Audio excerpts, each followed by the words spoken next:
I want to make this video and talk with you guys a little bit on something we go over the beginning of most every class. It's a conversation that we call scope and purpose. Or in other words, what are we doing, what are we not doing, and why do we do it? Particularly when it comes to training with firearms, defensive use of firearms, tactical firearms training, it's easy. It's easy to take people shooting guns. It's easy to, just press the trigger and bang, bang, bang, and a lot of fun, run around.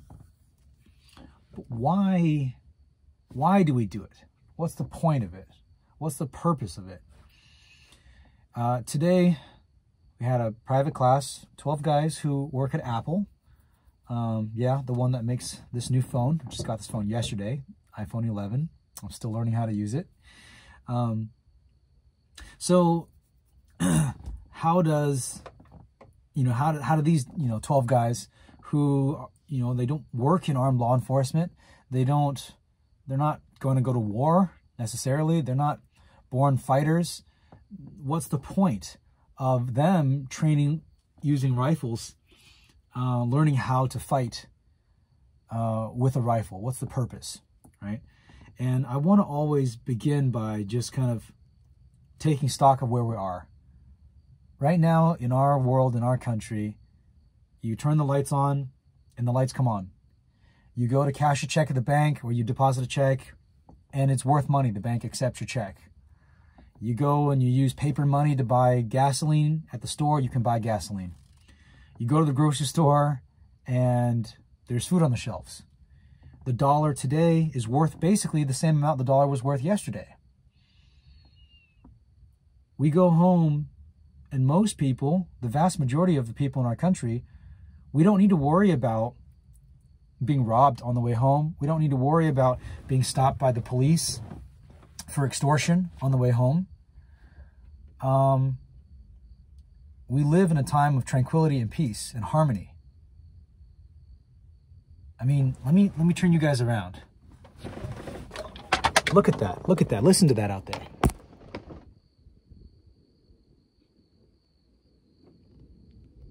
It's so quiet out there. It's so beautiful.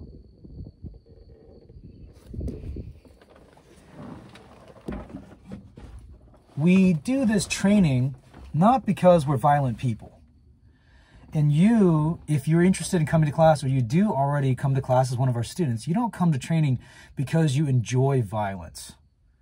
That is a misconception I think a lot of people on the outside of our industry, on the outside of our business, don't quite get. People who come to our training are very peaceful people. But we have to understand that in peace there is conflict. And in time of conflict, there will be peace, right? Think about that yin and yang. Have you seen the symbol with yin and yang? There's the white half. This side's white and this side's black. And on the white side, there's a little dot of black. And on the black side, there's a little dot of white. We live in a time of tranquility. And in the time of tranquility, there is a purpose for conflict. There always will be some small level of conflict. And you have to understand that in order to be masters at peace, you have to be skillful in war. You have to be skillful in conflict, in battle.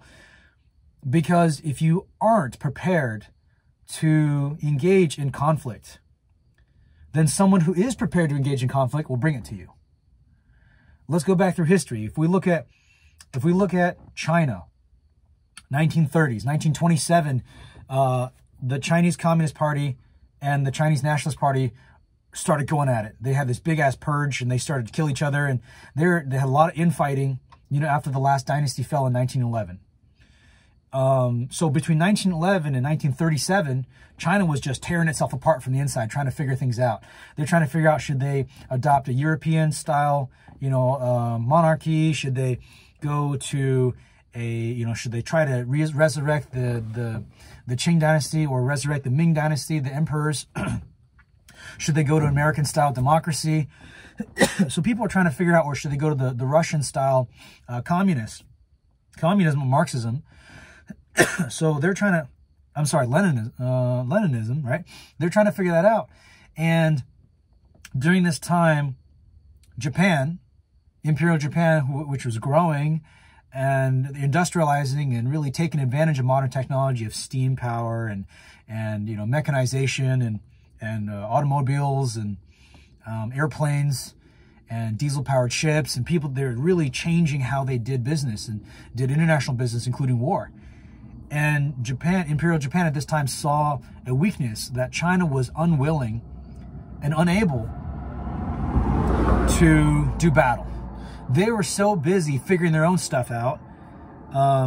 You know, a lot of the people, they're just out in the countryside. They're just trying to live their peaceful civilization. They're just trying to do their own thing. They don't have a mind for nationalism. They're not interested in banding together as a country and going to war with other people. And they're not interested in fighting a war that other people bring to them either. And then the other people who are trying to make the country something, you know, they're busy figuring their stuff out and they're busy competing amongst themselves. And that produced weakness, right? If we look at the Roman Empire, the fall of the Roman Empire, we have weakness through turmoil on the inside, through conflict and strife on the inside. And what that led to is a divided culture, divided society that can't stand on its own, much less stand in the face of foreign invasion. So I'm telling these guys, and a lot of my guys today, the students were we were talking about this history because a lot of these students had come from Taiwan, right? So I'm in California, we're in the Bay Area. We get a lot of Asian immigrants, and we have to understand that training in the art of combat, training in firearms as an American is to talk about the immigrant story, to understand the immigrant story. To be an American is to be an immigrant. To be an immigrant in this country is to learn how to be self-reliant, to train in the firearms. Because if we look at, like right now, it's 2020, it's March 2020. And, you know, later on when you view this video in a couple of years, if it's still on YouTube, you'll look back on this whole deal that happened with the coronavirus, the 2019-2020, you know, Wuhan coronavirus. And we see right now, Asian Americans or Asians in England or, you know, Europe or United States being faced with assault or getting beaten up or getting ridiculed or getting, you know, attacked in public for just being Asian and for potentially carrying the virus. Anybody can carry this virus, right? Look at Italy. Italy has a massive outbreak of the virus. They don't need to be Asian to carry the virus, right?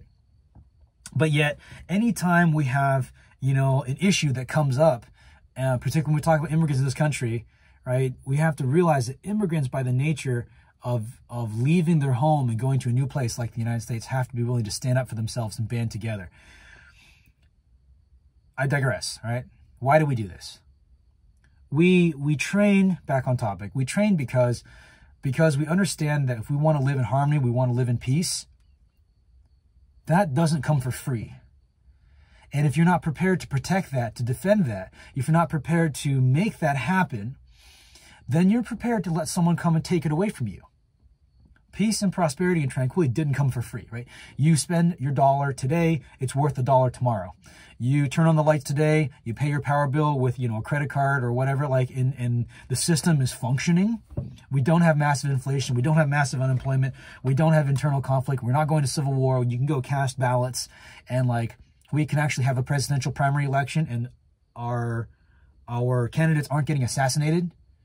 You guys all take that for granted.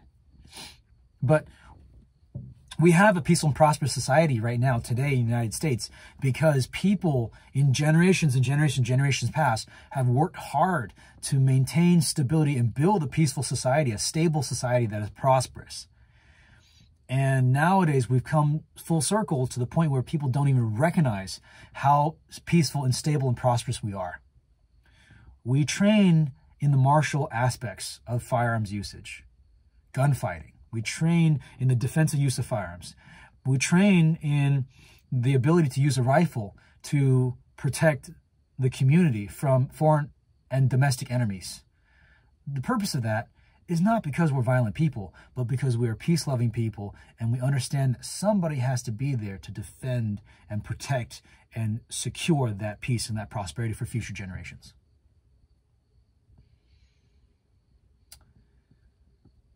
I know that was a little bit rambly. Sorry, I just finished teaching for 8 hours. But this was something that was on my mind. All right, tying together several talking points. The immigrant story. Using the coronavirus example as a reminder that, you know, peace and prosperity is only 3 square miles away, or anarchy is 3 square miles away. If people are afraid that they can't buy food, there's a mad rush on Costco, and if people, afraid they're going to get sick, they will attack you over anything that they think will threaten their security.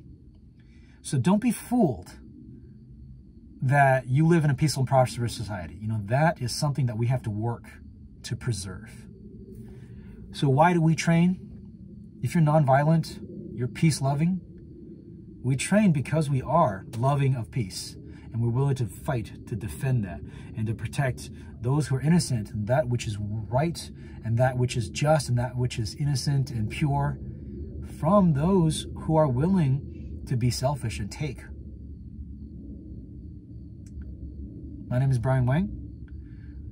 I hope to see you in class. If I can't see you in class, engage with us on social media. Facebook, YouTube, Instagram. We'll talk to you soon.